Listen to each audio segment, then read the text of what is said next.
Hey there everyone, welcome back to Gamevine and welcome back to another Dexterity Week video where me and Miko check out Dexterity board games. And today is Baba Yaga.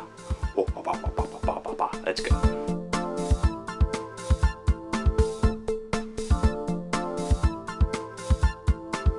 So Baba Yaga here is a tale and game from Yellow and Purple Brain. Now there are a ton of these. This is the second one, and that means there's a story and a game in this. Now Baba Yaga, I've never really heard the story before, but it's important to know the story because it's going to be crucial to the gameplay. You're going to have to know something about things to accomplish your goal. This is a family game or a kid's game, so let me show you what comes in the box other than this little single statue, and then I'll tell you how to play. Let's go.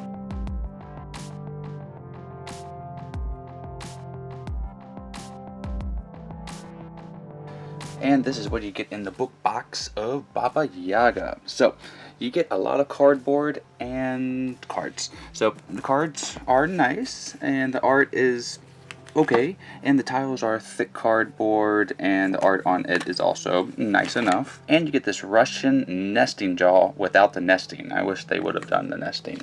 And then this book is actually not the instructions, it's the story, like I was saying in the beginning. So other than the box being magnetic, you've seen everything. Let me go ahead and tell you how to play. Okay, so what's going on in the game? Baba Yaga is going to be controlled by one player if it's a two-player game, or the whole table if it's a multiple player game, 3 and up. So she is chasing the person who is active, basically, down this row and back. Once she reaches the starting space, she has captured the person and they basically don't get to do anything on their turn. They lose a turn. Now, what is the person trying to do that isn't Baba Yaga? They're trying to find these ingredients and then have the spell trigger. And if you've paid attention to the story, oh, that was such a cute yawn. If you paid attention to the story, you would know that the gate needed oil, and the ribbon is right here. And what was the other thing that I remember? The cat needed some kind of meat. I know that. Yeah. So, and also the things are kind of on the front tile. So if you look close, you can get what the ingredients are just on the front tile. But you would have to flip it. If it's correct, you put it in front of you and go for another one. Or if it's incorrect, just flip it back down and continue to go.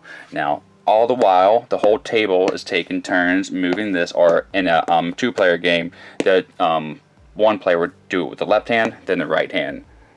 I don't have my right hand handy, that's funny, but they'll continue to do that until it's at the end. Whoever is done first, the applicable thing happens. The person loses a turn if Baba Yaga goes, or they successfully trigger this card and do a spell. Now, there are different things that happen here. This one will trigger the chicken leg house, which could be bad for you. This one here will give one less ingredient that you would need to win the game. This one will add another track to the Baba Yaga.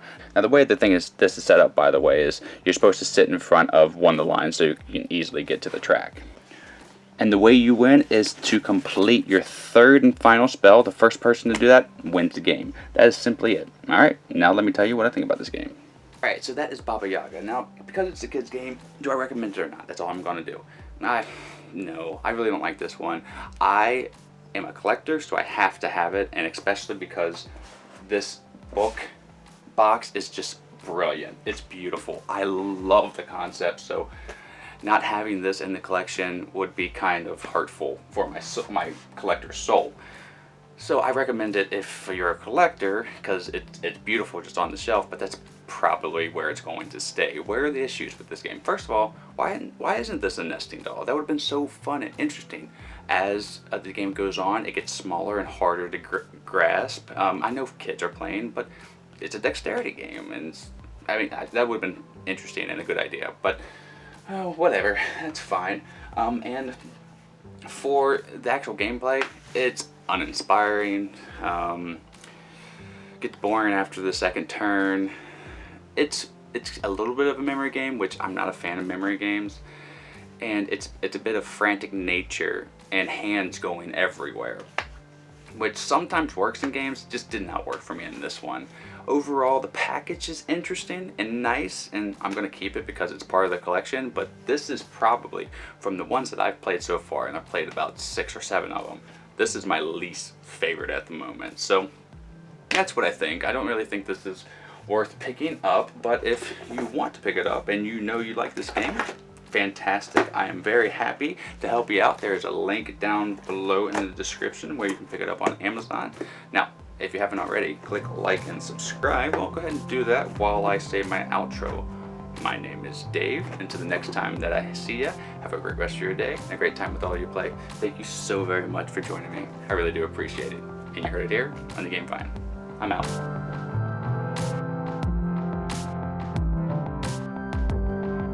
Vine Nation, we love making content here for you on the channel, and we're almost at 10,000 subscribers, so subscribe now and help us out. This video right here, I think you'll like. This video right here, YouTube thinks you'll like. Or you can just sit here and watch me dance the dinosaur for a little bit longer.